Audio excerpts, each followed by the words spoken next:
Olá, pessoal. Estamos aqui ao vivo para mais uma live Seu Porto no Futuro.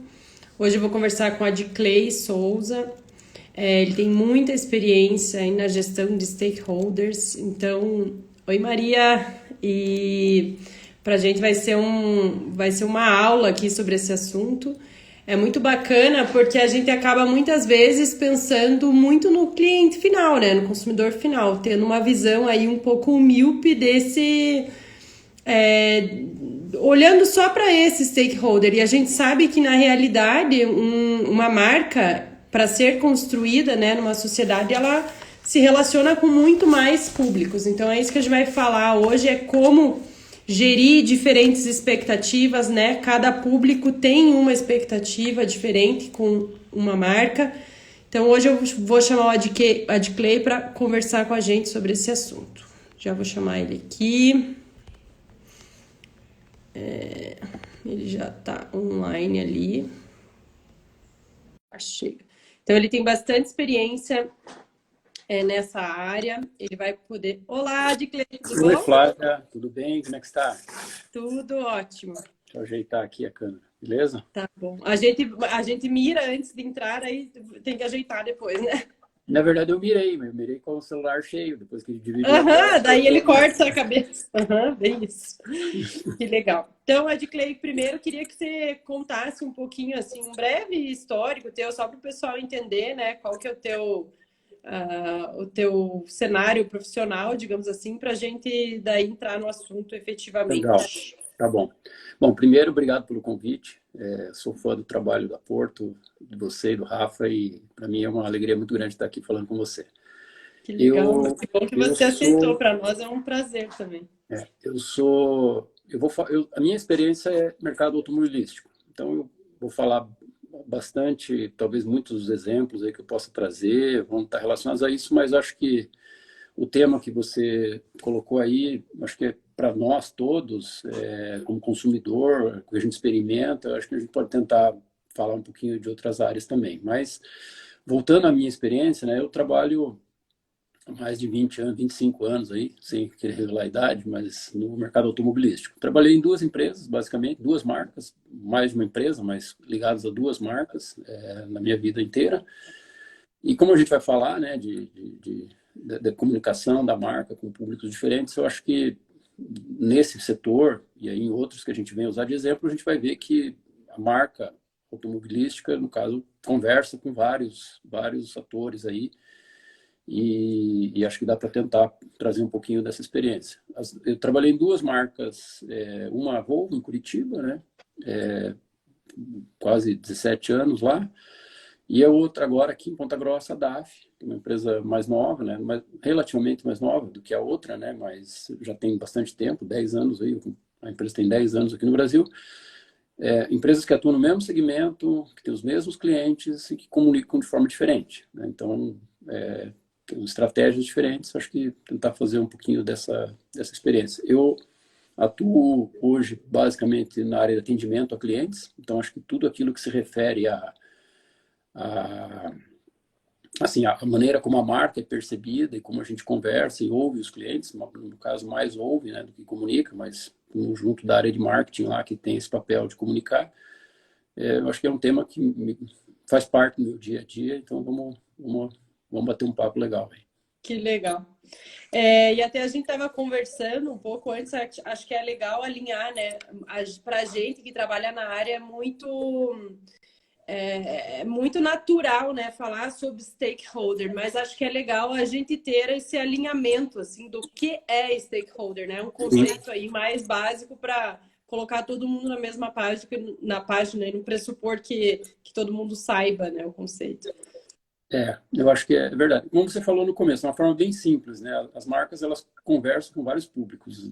O stakeholder, na verdade, é uma denominação, aí, uma definição de quem são esses públicos, né? Quem são as pessoas, os atores, as partes com que a marca ou a empresa está conversando.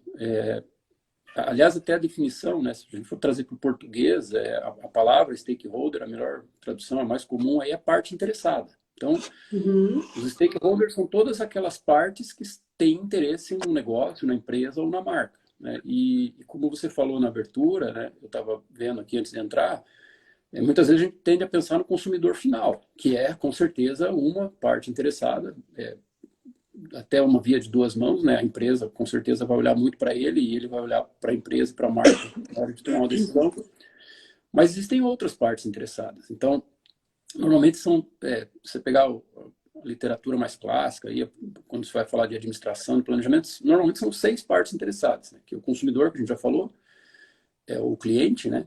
Aí tem os fornecedores, aquelas empresas que fazem negócio, no nosso caso, quem fornece as peças para a gente montar o caminhão, né? Os funcionários da empresa. Então, eu, como funcionário da DAF, lógico que eu tenho interesse no que a empresa está fazendo, como é que ela está indo. A comunidade, né? Então, toda empresa representa alguma coisa no local onde ela está estabelecida, né? Então, e aqui em Ponta Grossa temos outras empresas, né? Agora, recentemente, tive uma onda de investimentos.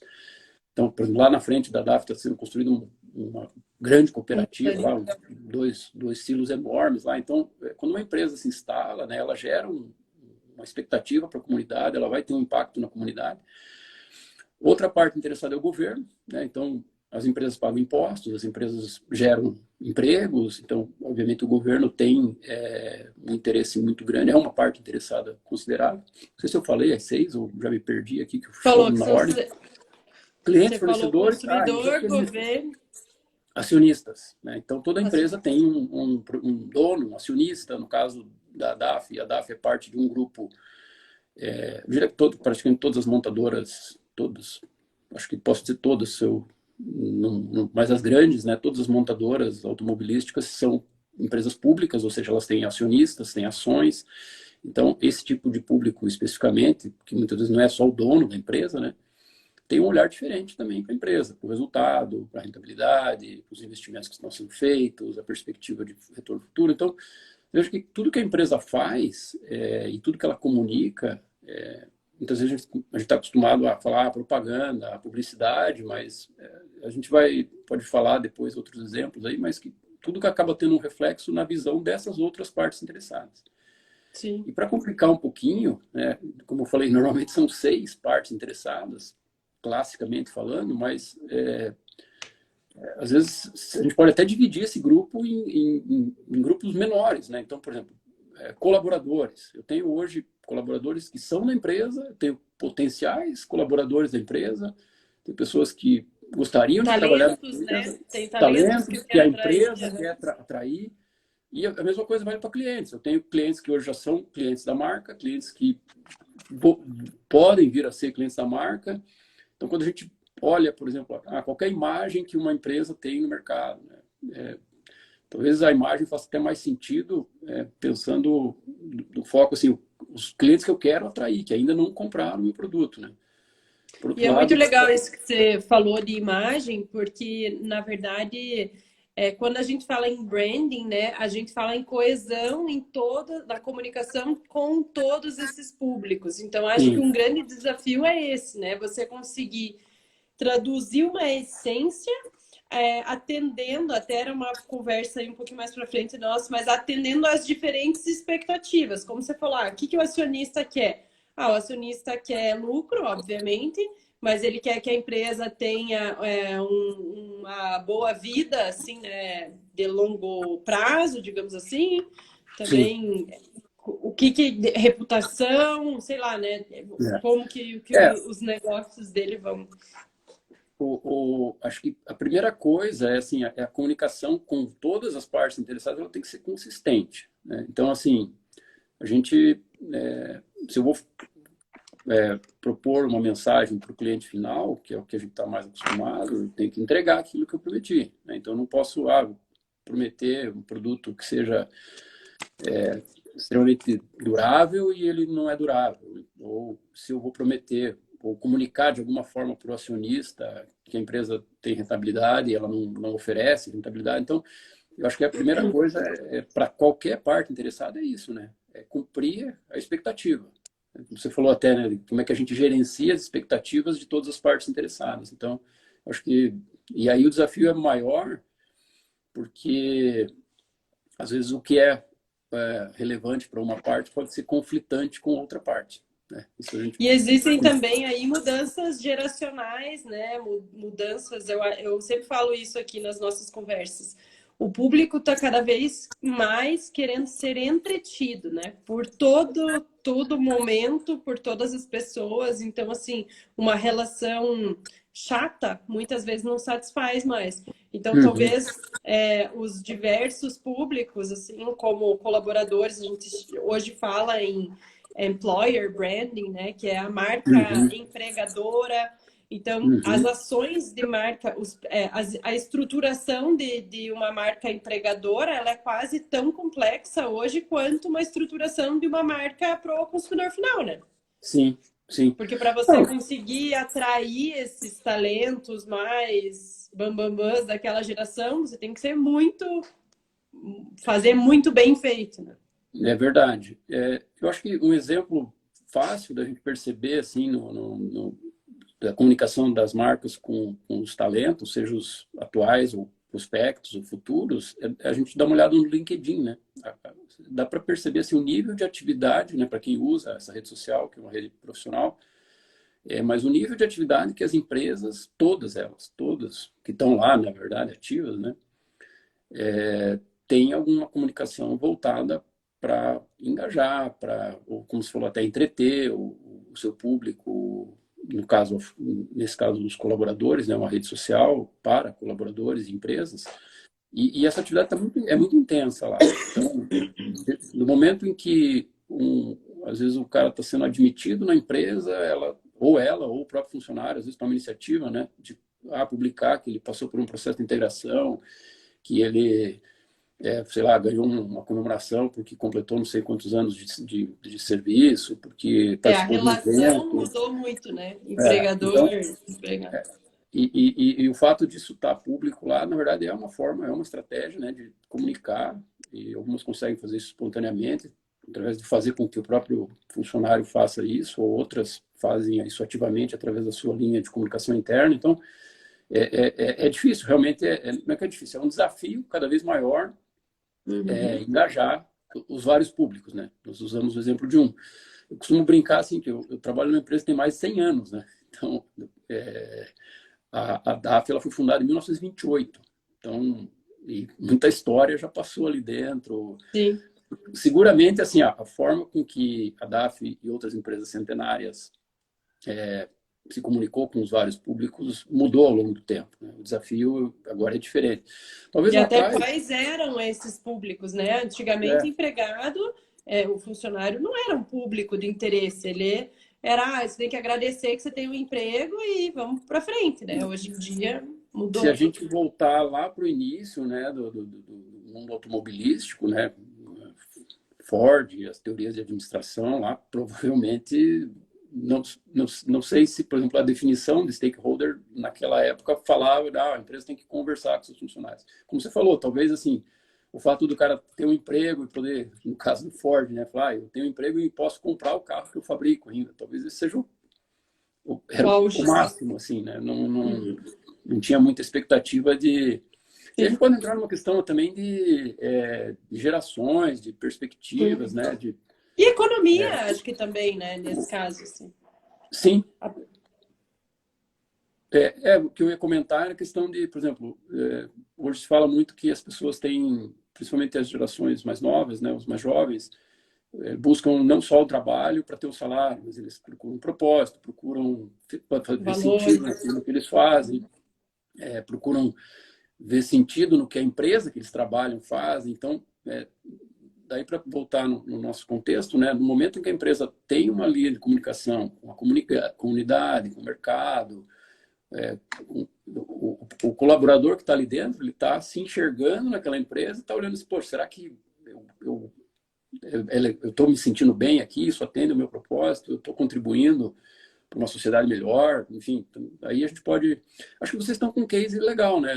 Essa semana eu vi você estava apresentando lá na Águia, né? Para os colaboradores da Águia. Até falei para eles, porque ali no caso era o pessoal que trabalha lá em Itaiococa, digamos assim, na operação florestal mesmo. E aí eu Uhum. falei para eles, ó, é um privilégio vocês estarem tendo essa oportunidade de ouvir, né? Muitas empresas não dão essa Uhum. atenção para o colaborador dele entender que movimentos a empresa está fazendo, né? Uhum. Ou como isso acontece. E aí a gente sente que, independente do setor onde o colaborador trabalha, ele sempre vê com bons olhos aquela dedicação a ele, né? Não importa Uhum. qual é o assunto, mas ainda Uhum. mais por ser uma coisa que é mais distante da realidade deles, foi bem positivo, assim, eles gostaram É, bastante. né? Eu acho que é, no caso deles que tem uma missão assim bem ligada à preservação, acho que é importante reforçar esse sentimento para quem está participando, né? Eu tenho Sim, um com caso, certeza. e acho que eu vi outros cases de vocês, a gente já trabalhou junto, né? Vocês fizeram um trabalho aqui para Maria também, por exemplo, na construção da marca, tipo, Sim. a construção ela acaba fortalecendo assim o processo. Até vou pegar o exemplo da Maria que ela está assistindo ali, eu acho que ela está ouvindo lá. Eu lembro que quando vocês fizeram o trabalho da marca com ela, ajudou ela mesma, que estava começando uma empresa naquela época, a fortalecer tipo, o caminho que a empresa ia tomar, o que ela estava querendo fazer, enxergar a possibilidade, né? Então, eu acho que acho que não é uma parte interessada. Parece que esclarece os caminhos, né? A Exato, gente fez exato. um projeto até para a Imbix ano passado, e eu lembro que o feedback deles foi a respeito do projeto foi de que a gente conseguiu fazer eles mesmos entenderem os limites do negócio, porque eram Uhum. 6 empreendedores envolvidos em um projeto grande, ó, a Maria falando, me perceber como marca, é isso mesmo. Eu acho que É, esse exercício, às vezes a gente tem uma ideia, né? E daí quando há esse questionamento a respeito da marca, se solidifica esse conceito, né? E eu sim, acho que sim. cada vez mais o desafio ele é de coesão mesmo. Eu acho que a palavra que a Uhum. gente mais luta aqui dentro é ser coeso, e não tem mais espaço para mentira ou para omissão, né? A gente hoje tem militantes em todos os cantos, de todas as Uhum. formas possíveis. Então, se antes uma empresa era super legal da porta para fora, mas da porta para dentro ela exigia metas absurdas, tratava todo mundo mal, hoje em dia isso É. é Não, impossível, né? e isso pode ser muito poderoso nos dois sentidos, né? Eu li duas coisas sobre a Apple essa semana que me lembrou de, puxa, isso tem tudo a ver com o que eu vou conversar com a Flávia, né? Uma delas foi hoje até, assim, a Apple, o Apple Pay, né, na verdade, que é o serviço de pagamento deles, ele já tem mais pagamentos, mais transações do que a Visa, que é o cartão de crédito. E aí Um dos o maiores. Mastercard, agora eu não posso estar invertendo, mas o Mastercard é o primeiro, o Apple Pay é o segundo e o Visa é o terceiro. Tipo assim, então ele é uma empresa que não tem nada a ver com pagamento, hoje ela já é mais significativa nesse meio do que outras empresas tradicionais, né? Então, e a outra que me chamou a atenção da Apple também foi o caso de que assim, fizeram uma pesquisa nos Estados Unidos sobre tipo, que carro que as pessoas querem comprar. E aí o Ah, isso eu terceiro vi que você me carro passou. mais colocado foi o Apple Car, que é um carro que nem existe. Tipo, o carro não existe, a Apple só falou, vou fazer um carro, tal, deve ter protótipo, tal, mas não, as pessoas querem comprar um carro que não existe. Então, ó, imagina a E força até de de uma modelo marca de como negócio. essa. Até de modelo de negócio, né? A Apple, um colega meu falou semana passada que a unidade de negócio AirPods, que são os fones de ouvido da Apple, Uhum, ela uhum. fatura mais do que o Carrefour. É, Tipo, a unidade de negócio AirPods. é um É absurdo. bizarro. É Não, bizarro. e aí eu falei que pode ser poderoso no sentido positivo e do negativo, né? Imagine, por exemplo, o desastre ambiental lá da Vale, né? A Vale é uma empresa pública, tem ações, tipo, como é que ela conversou, vinha conversando com o seu stakeholder lá, acionista, e com a comunidade também. Nesse caso, pega dois grupos de stakeholders que foram muito impactados por um desastre, né? Acho que pegou mais, mas eu estou citando dois aqui, que é o caso dos acionistas, porque o valor da empresa deve ter caído bastante na época, ela sofreu uma multa, sofreu processo judicial, E a comunidade, que foi toda aquela área devastada, e as pessoas que perderam familiares, etc. Então, imagine a empresa, que é uma empresa, né, gigante, importante, muito representativa, né, do segmento no mundo inteiro. Como é que ela vai conversar, como é que ela vinha conversando com esses públicos antes e como é que ela passou a conversar depois, né? Então, Como é que vai se posicionar diante como é que ela disso? vai se posicionar? Provavelmente não foi um case que eu estudei, que eu fui atrás, mas com certeza, se a gente olhar a linha do tempo da Vale antes e depois do acidente, deve ter alguma coisa ali que né, Diferente, ela né? está procurando trabalhar isso, explicar, ou enfim, reparar o dano. Sabe que é Que... até interessante, eu me lembro quando deu o segundo acidente deles, que ele foi num tempo pequeno, assim, né? Foi, tipo, não sei se um Aham. mês depois, aconteceu uma coisa meio perto, assim. E aí eles. Eu lembro que apareceu o diretor, o CEO, não me lembro exatamente quem ele era, o executivo, e eu achei muito interessante porque ele apareceu de camisa branca, com a gola aberta, assim, Uhum. mangas dobradas, sem o blazer, né? Uhum. E eu falei, cara, ele tá mostrando que ele quer trabalhar, né? Porque Aham. era uma Aham. comunicação totalmente não verbal, não corporativa, né? Era uma questão de imagem pessoal dele, mas ele tava, assim, visualmente debruçado na mesa, assim, tipo, ó, estamos aqui, né, dispostos a resolver essa situação. Então, é Aham. interessante Aham. como ali era um ponto de contato crítico, né, em uma situação de crise, em que ele precisava usar todos os recursos que ele tinha para transmitir uma imagem, né? E aí, É, nesse caso, ele usou inclusive a roupa. a roupa que é, como você falou, a comunicação E não a, verbal, e né? a postura, assim, como é que chama? Não verbal, né? Aham. Existe um termo para isso, agora esqueci. A comunicação não verbal, né? É. É, É. vamos arregaçar as mangas, que ele já no caso já estava, vamos trabalhar, vamos fazer o que tem que ser feito. Alguém comentou ali, agora rolou a tela, mas sobre a questão do colaborador postar, né, nas redes sociais e comentar com os colegas. Antigamente, acho que no meu tempo, pelo menos, né, quando um tempinho atrás aí, Ainda é o teu tempo, não, Adclay, não ainda é, pode mas ser o meu assim, tempo. quando eu comecei a trabalhar, como é que a gente identificava uma empresa, né? Tinha aqui, o ranking das melhores empresas, acho que até tem até hoje, mas tipo, essa informação ela já não é tão exclusiva assim, né? Então, eu quero saber quais são as melhores empresas para trabalhar, eu tenho que comprar a revista Exame, que era na época lá que aí fazia o ranking por setor, não sei o quê e tal. Acho que existe Pegava até uma hoje. caneta para pintar. Assim. Existe até hoje esses selos, né? Great Place to Work, coisas assim, mas eu acho que essa informação hoje ela está muito mais viva, justamente pelo comentário da colega aqui, né? Porque as pessoas também publicam, também, a informação hoje está muito mais disponível e a questão de rede social ela potencializa essa divulgação de informação sobre as empresas. Então, o público, a parte interessada, colaboradores, sejam os atuais ou os futuros, tipo, é um bombardeio de informação, na verdade, né? Até eu estava vendo recentemente apareceu um funcionário, um colaborador do Nubank, que daí ele estava questionando que ele tinha sido demitido por ele ser bom demais para a vaga. Aí ele alegou que ele estava sendo demitido porque ele fazia parte de minorias e que ele não era mais interessante para colocar o Nubank nas taxas que o Nubank precisava de diversidade e inclusão. Então, no momento que ele foi contratado, ele era PCD, se não me engano, e negro, acho que alguma coisa assim.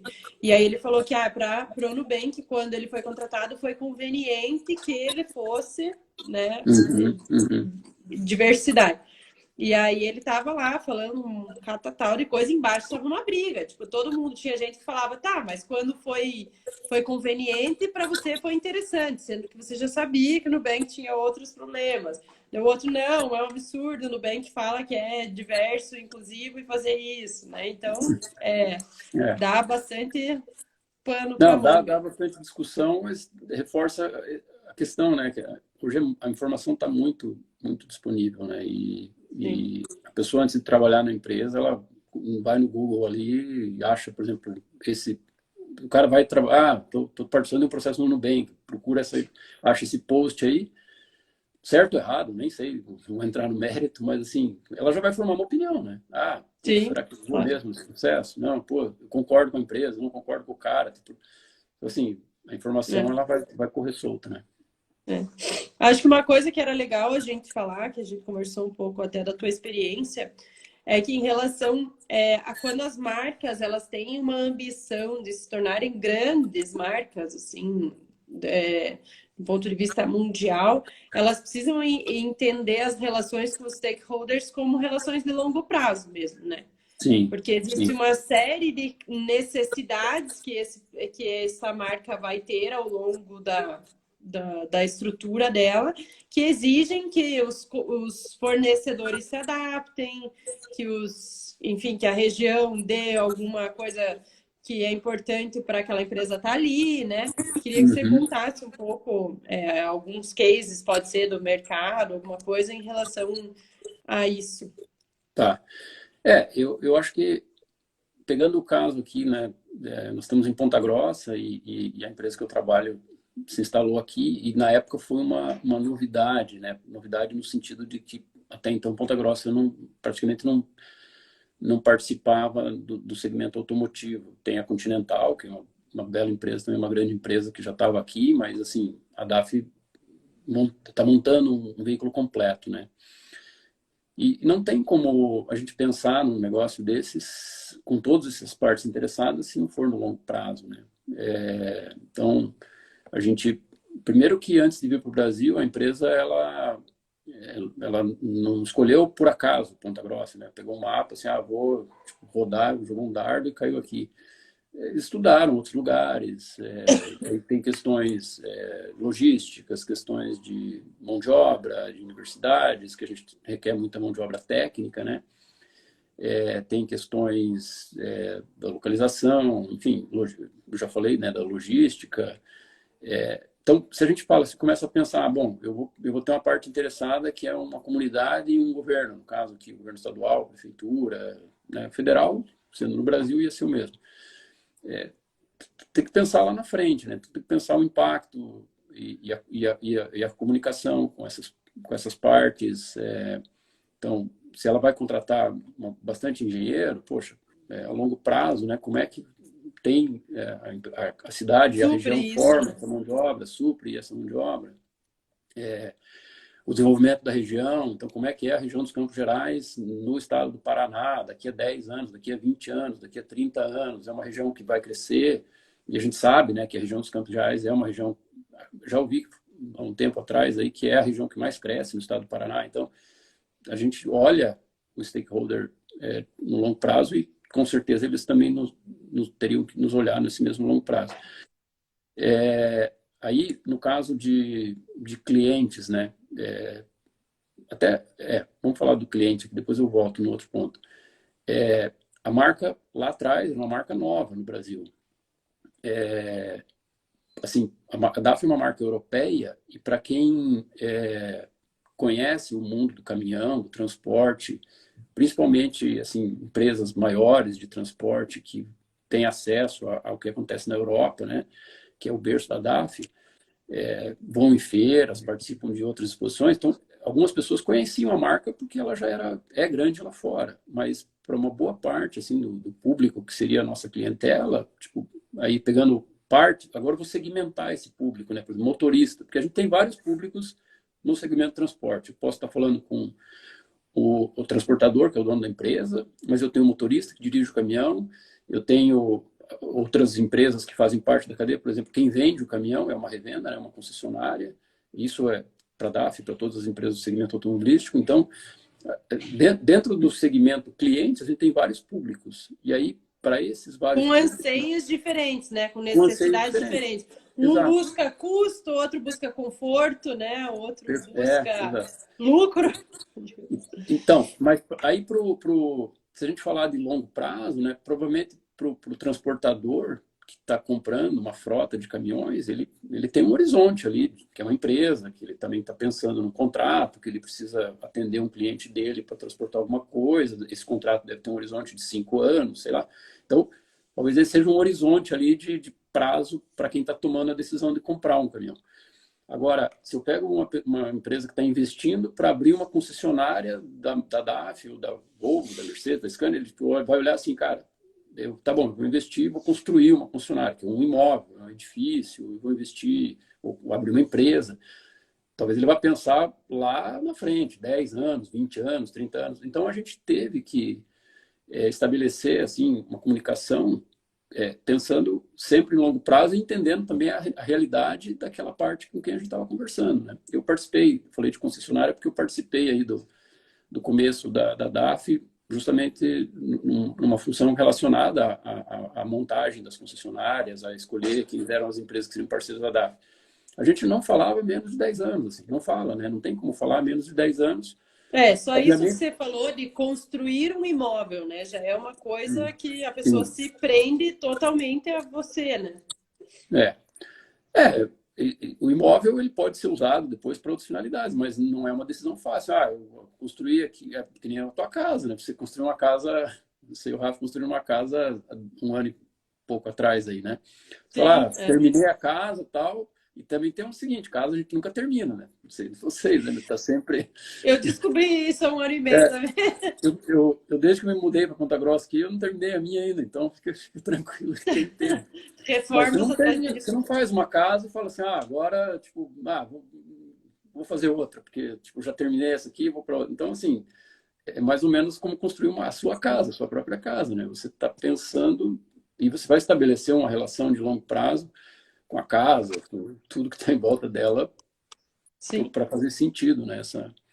Então, realmente, o prazo é importante para todos os stakeholders, mas a gente pegou alguns exemplos aqui, né, de comunidade, poderia falar de funcionários também. Ninguém entra numa empresa hoje pensando em sair amanhã, né? Ninguém, por mais que tenha, de novo, aquela questão de gerações, tipo, todo mundo tem algum tipo de ambição. Então, pode ser o mais novo, assim, o mais jovem, aprender alguma coisa. Eu quero aprender, quero juntar uma grana para ir morar fora do Brasil, mas ele tem um prazo, não é de um dia para o outro, né?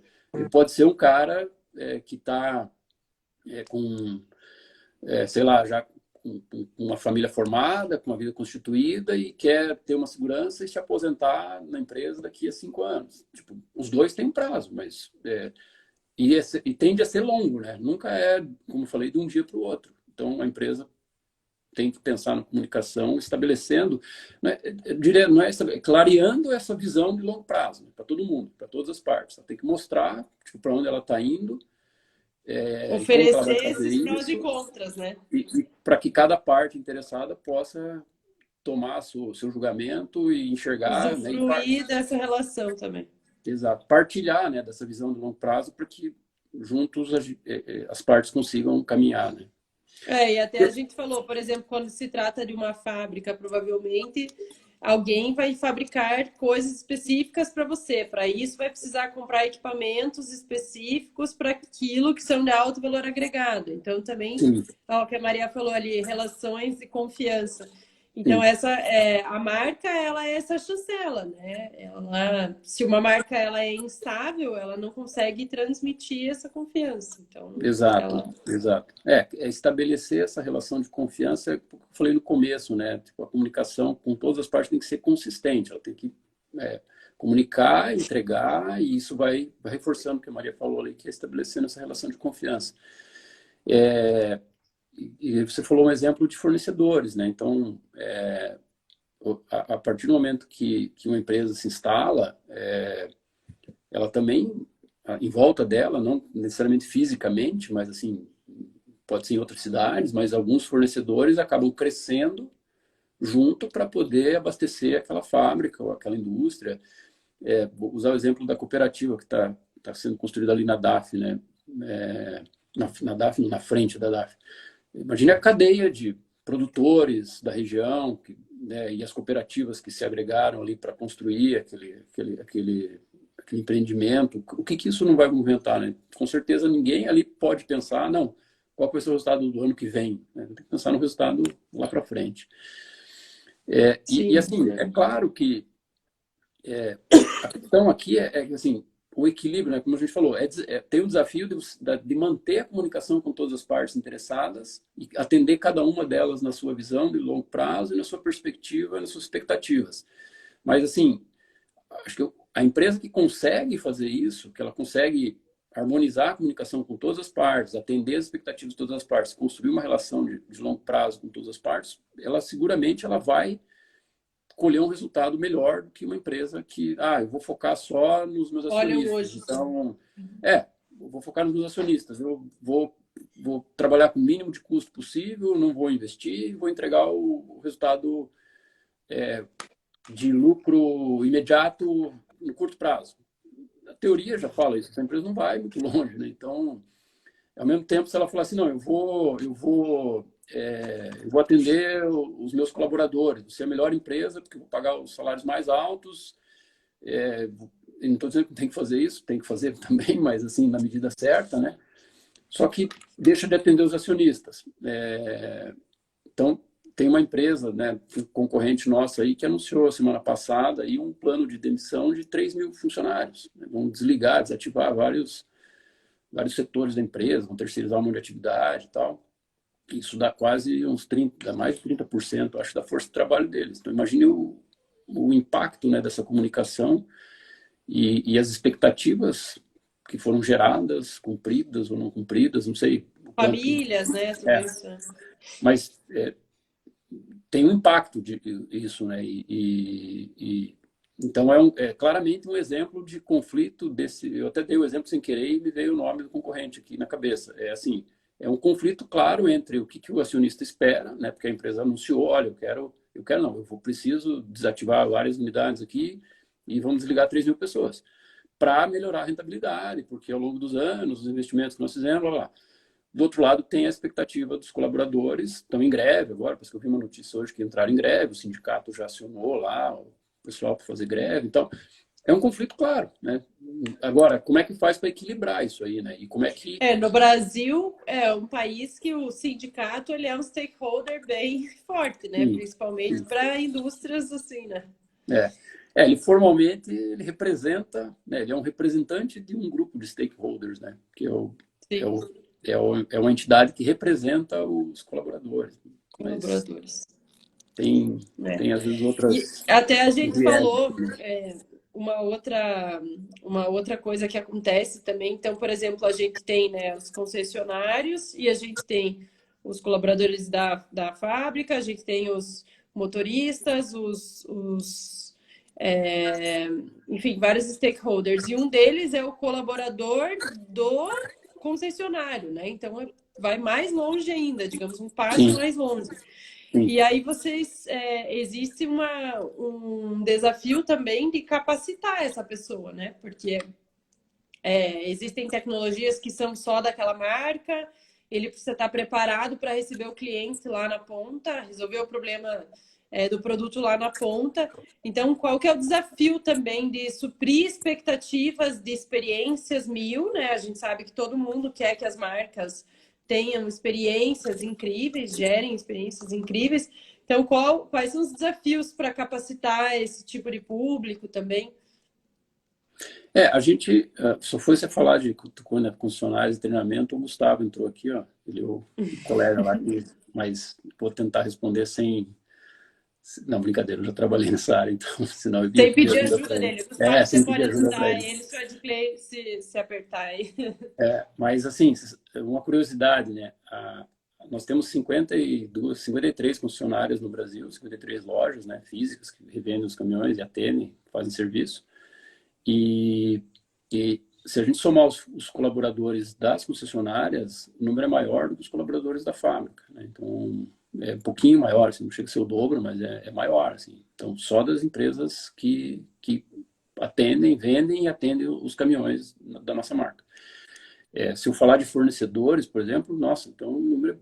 Aliás, tem fornecedores aí nossos que são empresas que estão até maiores do que a DAF, bem maiores, milhares. Nós temos quase 800 funcionários aqui em Ponta Grossa.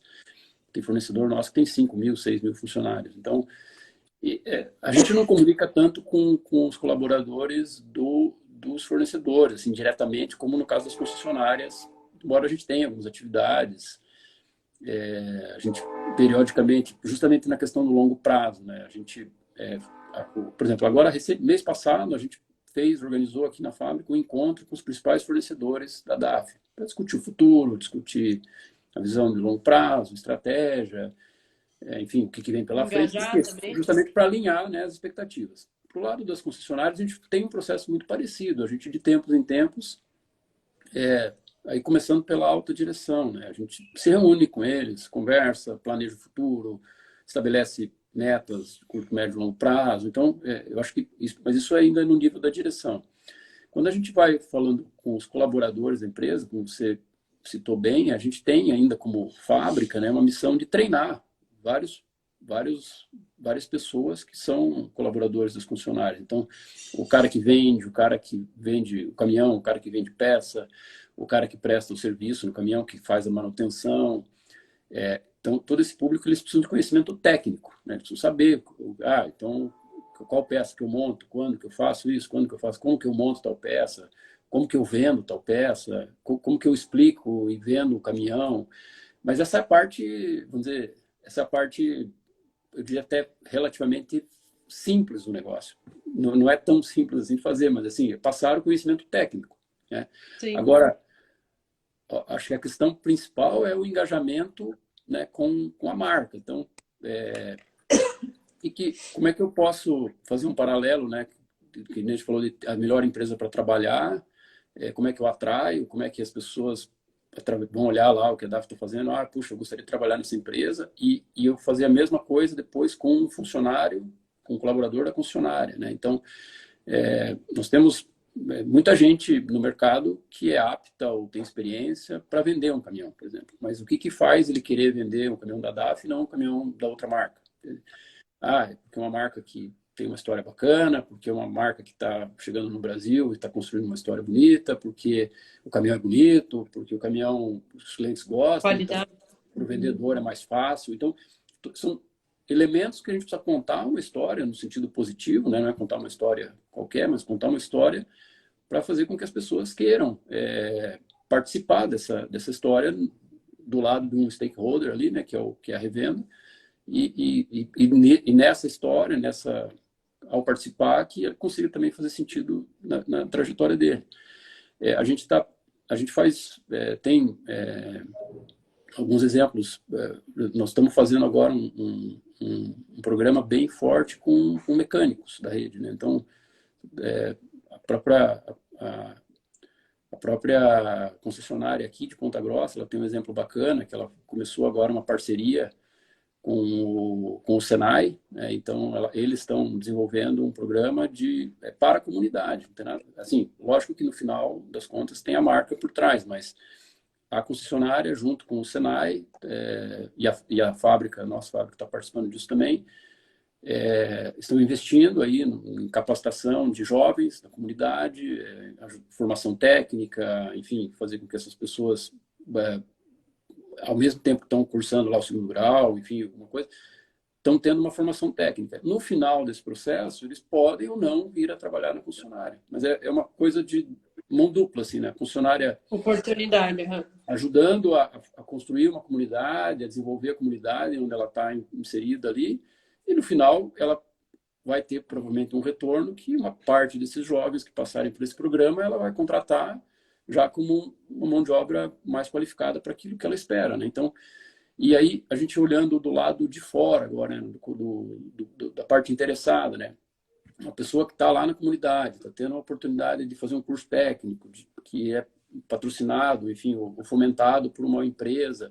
Então, ou ela, ou a família, ou o primo, alguém que está vendo aquilo acontecer, poxa, ele vai desenvolver uma relação diferente com aquela marca, né? Ele vai, poxa, aquela de marca... carinho, pelo menos. Talvez vai ser cliente, né? Mas... Sim. E a gente tem outras concessionárias no Brasil que têm esse tipo de programa e assim, todos têm o mesmo princípio. Não necessariamente o cara está fazendo ajudando a capacitar lá a comunidade e no final ele fala assim, não, mas você tem a obrigação de vir trabalhar aqui. Não é nenhum programa que eu conheço tem essa regra, vamos dizer assim, é um programa de desenvolvimento da comunidade.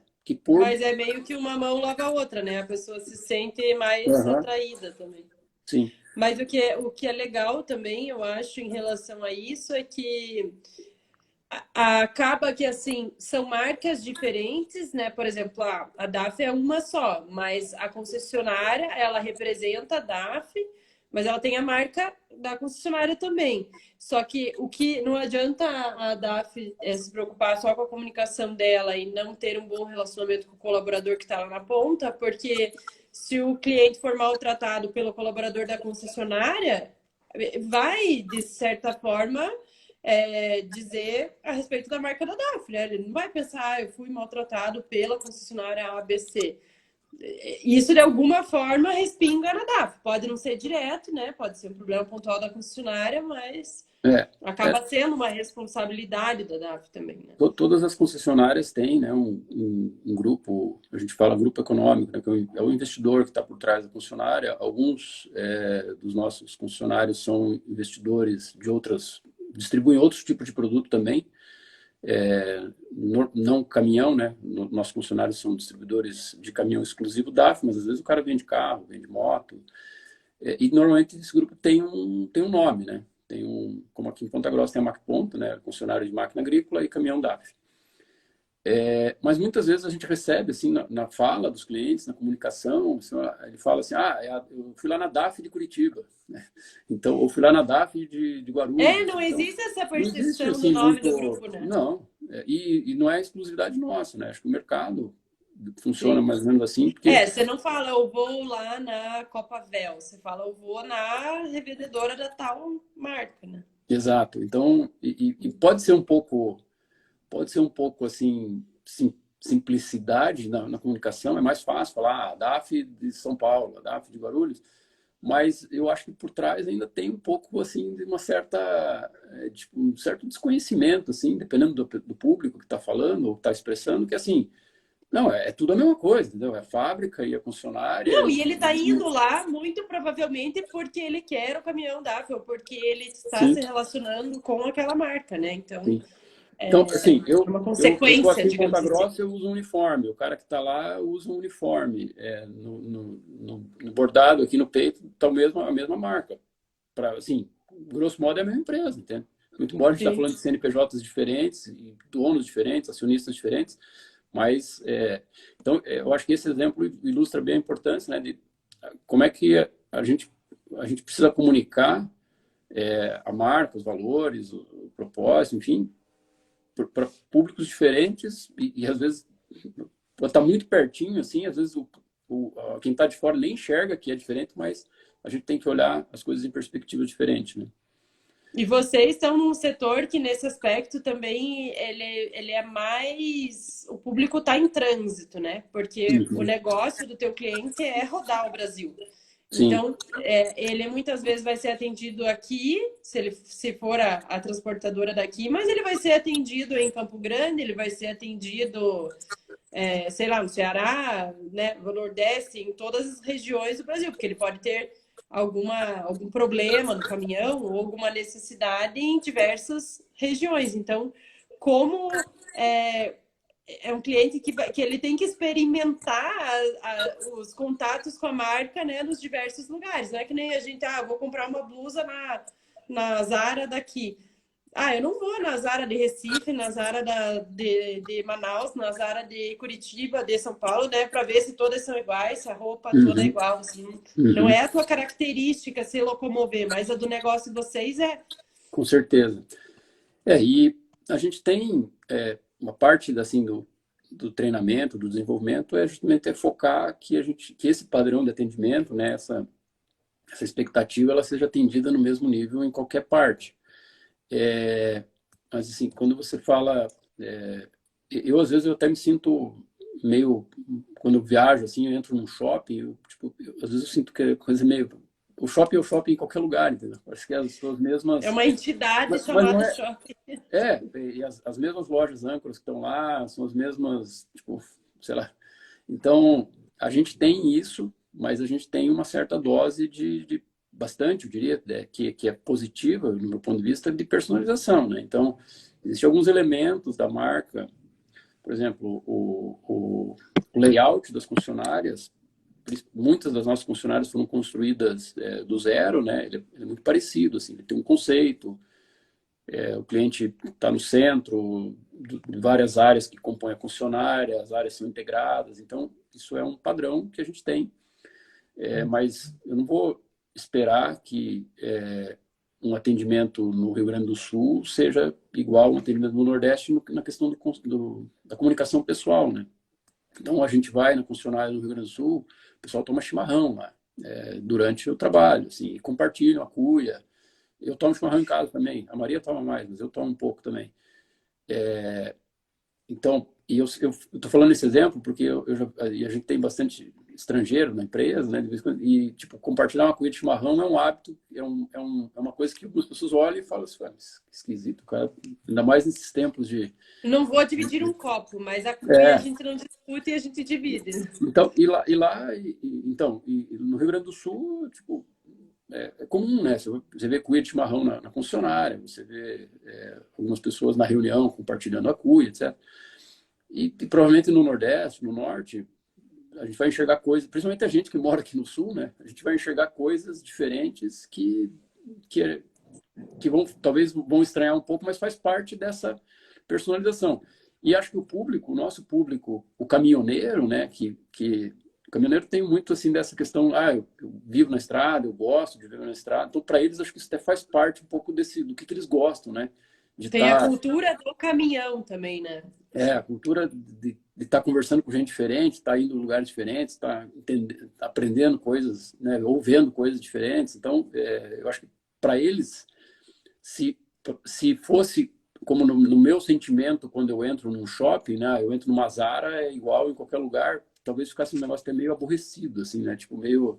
Eu acho que eles iam sentir falta dessa personalidade de cada Pluralidade, região, né? pluralidade, exatamente. Então assim, resumindo, a gente tem um padrão, mas a gente tem também o calor da regionalidade, porque acho que isso faz parte aí principalmente dessa parte interessada que a gente falou, que é o motorista, né?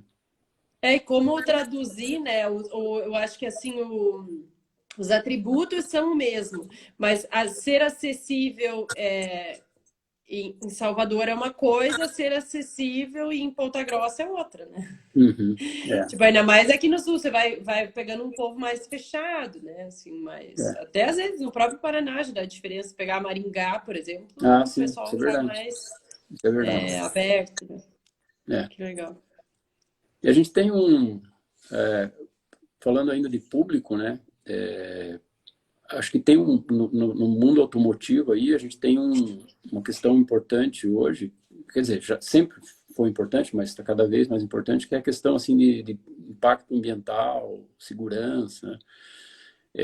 A gente sai na estrada, né? A gente vê caminhão, infelizmente de vez em quando tem um acidente, então não tem como a gente não se sentir impactado por isso. E tem a questão ambiental, que é a questão de poluição, emissões de gases e tal, né?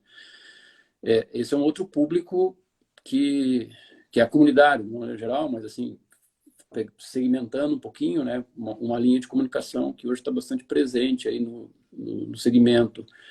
A título de curiosidade, né, agora em janeiro de 2023, né, a partir de 1º de janeiro de 2023, entra em vigor uma nova lei que regula aí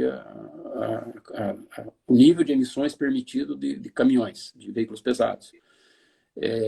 Se você pegar essa lei quando eu comecei no setor, assim, há 20 anos atrás, há 25 anos atrás, não existia um nível que existe hoje e veio tipo uma escadinha, assim, de redução da quantidade de partículas e da quantidade de alguns químicos que o escapamento do caminhão pode emitir.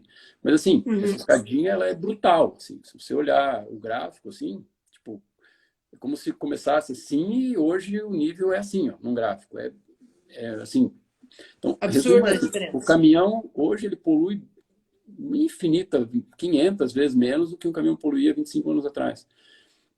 Só que a imagem, né, de poluição, de impacto ambiental ainda permanece, né? Então, É uma questão de imagem, interessante como isso. que a gente comunica isso, né? Como é que a gente mostra o que está sendo feito, como que a gente E tem uma questão assim o caminhão consome menos e polui menos, né? Então tem ganhos aí em vários, E aí é um a ponto quantidade de material também. reciclado que tem no caminhão, a quantidade.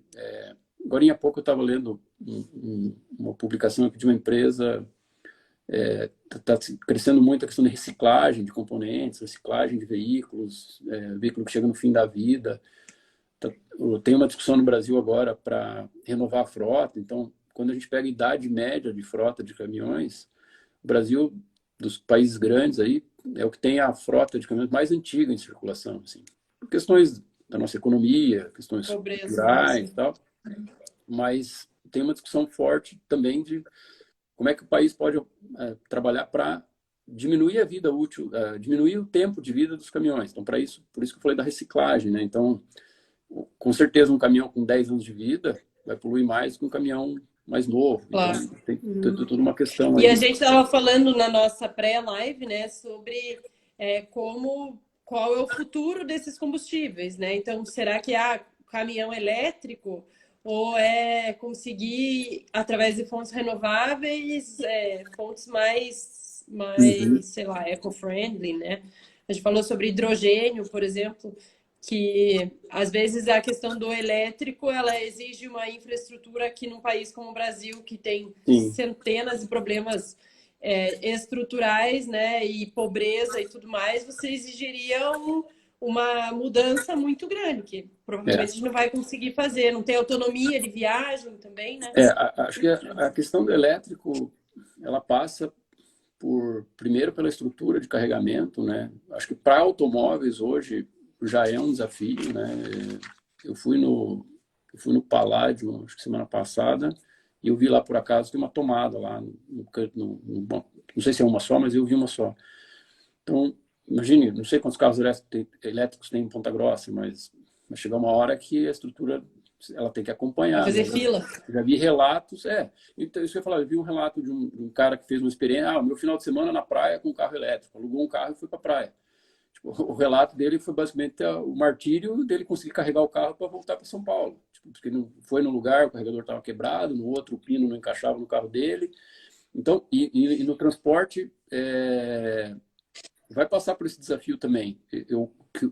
A gente enxerga, isso a nossa empresa divulga a visão, né? A gente tem produtos híbridos elétricos, a gente tem produtos movidos a combustível alternativo na Europa, nos Estados Unidos, a gente vai ter no Brasil o dia que o mercado demandar também, mas o que a gente enxerga é que assim, o elétrico, puramente elétrico, justamente como o carro, assim, ele vai ser mais usado em distâncias menores, assim, então caminhões menores, né?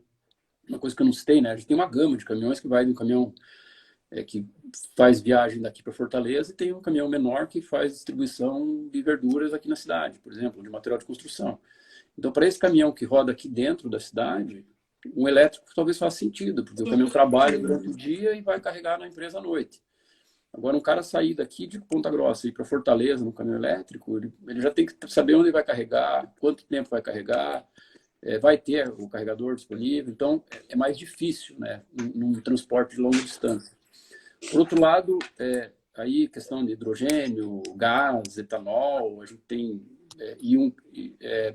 talvez faça mais sentido, né, nas longas distâncias, porque por exemplo, já existe posto de gasolina em tudo que é lugar. Então, se tiver uma forma de distribuir algum outro combustível na rede de postos de gasolina, provavelmente isso vai fazer mais sentido para os transportes de longa distância. Mas é um exemplo muito bom assim do que a empresa precisa comunicar, né, para várias partes interessadas o que ela está fazendo, porque então o cara, eu não vou comprar tal coisa porque o caminhão polui. Não, se ele tiver a visão do que está acontecendo, né, e a empresa tem que comunicar isso para E eu deixar todo acho que mundo. é um setor difícil, porque, por exemplo, é que nem o povo xinga quando o motoqueiro passa voando do lado, né? Tipo, Uhum. foi o motoqueiro passou voando, mas que é que a coisa chegue rápido para ele, né? A É, comida chegue rápido. Então, são aqueles dois, tipo, a balança, assim, eu quero que a minha encomenda que eu comprei ontem chegue na minha casa hoje. não, Mas eu me quando a gente incomodo que o caminhão. quando a gente entra no Mercado Livre ali, ou na Amazon e tal, e aparece ali, entrega em um dia, né?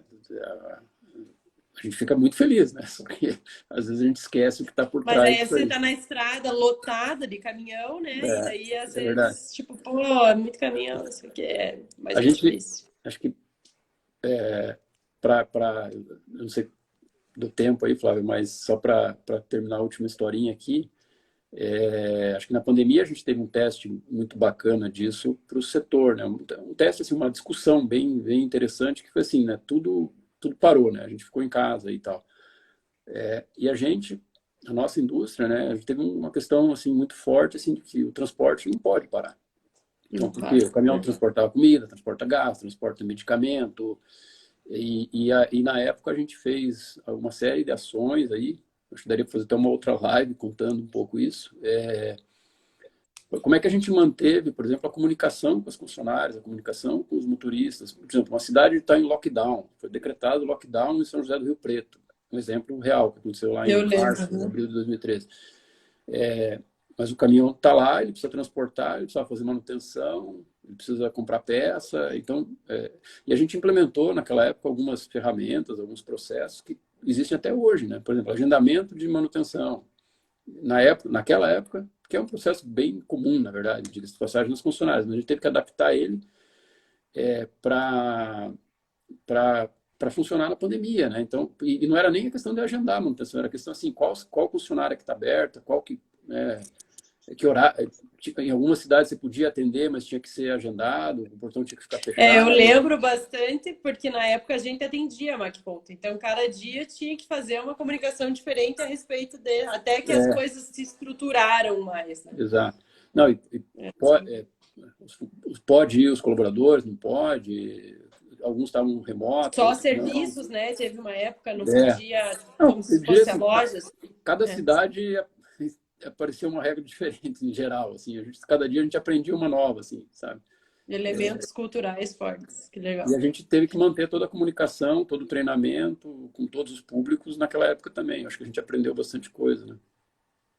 É, nunca ninguém imaginou que ia passar por isso, né? E teve que se reinventar. É. Mas legal. A de Clay, eu sempre termino com uma pergunta que até nem te falei antes, vou ter que pegar você desprevenido aí. Ixi. Mas sempre a gente fala aqui de como as marcas, né, de cada setor, em cada mercado onde elas atuam, como que elas podem transformar a sociedade onde elas estão inseridas. Então, como que elas podem, sei lá, fazer um pouco mais por alguém, como você falou lá, o exemplo da Mac Ponta, que está fazendo um curso, uma aula para um público diferente. Como você acha que o setor de transportes, como um todo, ele pode transformar a sociedade? Eu acho que a gente já citou alguns exemplos, assim, né? Esse que você falou da Mac Ponta, mas, assim, pensando, se você dar uma passada aí nos stakeholders aí, né? A empresa está inserida numa comunidade, ela gera empregos, ela traz tecnologia para a cidade.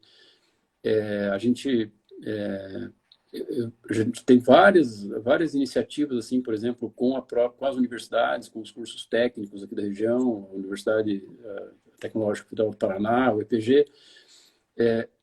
A gente tem parcerias no sentido de que a gente ajuda eles a desenvolverem os cursos e, consequentemente, depois a gente consiga ter pessoas lá capacitadas, formadas nas universidades para a gente poder melhorar o nosso negócio. Então, eu acho que a questão de desenvolver a comunidade, trazer a tecnologia, como eu falei lá no começo, né, a DAF foi a primeira montadora a se estabelecer aqui em Ponta Grossa, depois teve uma outra montadora que está começando um negócio aqui. Eu acho que isso por si só, pensando no nosso nível aqui, cidade, acho que já ilustra bastante coisa.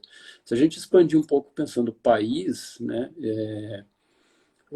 a economia, acho que o Brasil tem um desafio grande assim de como de crescimento, de desenvolvimento, né? A gente aspira a chegar aí ser parecido, talvez com outros países em alguns indicadores, enfim, alguns aspectos econômicos, sociais. Mas, ao mesmo tempo, o nosso país tem, por exemplo, é um continente, a gente depende bastante de transporte, a gente, por uma questão da nossa história, A gente não tem ferrovias, como tem em outros países, né? Então, o transporte de caminhão, né? O transporte rodoviário por caminhão, ele faz parte do nosso, tipo, é um motor, literalmente é um motor da nossa economia. A gente tem o agronegócio no Brasil, também um outro motor da nossa economia, e o agronegócio depende do caminhão. Então, eu acho que... Depende essencialmente, né, do Exato. caminho. Então, fazer isso de uma forma responsável, de uma forma que seja amigável com todas as partes, né, que atenda às expectativas de todas as partes e com responsabilidade, e fortalecer, ajudar a fortalecer a nossa economia, o nosso país, acho que é o que a gente está podendo fazer aqui do nosso lado. Que legal, muito legal. Agradeço 1000 vezes a tua participação, foi muito legal. Acho que foi um papo bem diferente do que a gente tem aqui. Normalmente a gente foca muito no consumidor final e é legal ver que marca é muito mais do que isso, né? Tem que Sim. se relacionar com outros players, com outros públicos e tem que performar o seu branding, digamos, de maneira coesa em todos esses pontos de venda. O DG assistiu aí com a gente. Valeu, DG, pela participação. Marca forte no segmento também ciclístico aí. É isso aí. Então, eu queria agradecer muito a tua disponibilidade. De verdade, foi uma aula aqui para nós. Garanto que a galera Foi um prazer falar com você e a gente se colocar para pensar também em questões que estão no meu dia a dia, mas que só o fato de estar aqui conversando com você acho que faz a gente exercitar também e buscar fazer coisas melhores ainda. Que legal. Olá, o Dinho falando aí também. Parabéns, Adclay, ótimo. O Dinho é pioneiro na história da DAF aqui da Ponta Grossa. Depois teve uma passagem lá em Curitiba. Logo, logo a gente se encontra de novo, Edinho. Que legal. Então tá bom. Boa noite aí, bom descanso e obrigadão pela participação. Até mais, pessoal. Beijo nas crianças. Um abraço no Rafa. Tchau. Tá bom.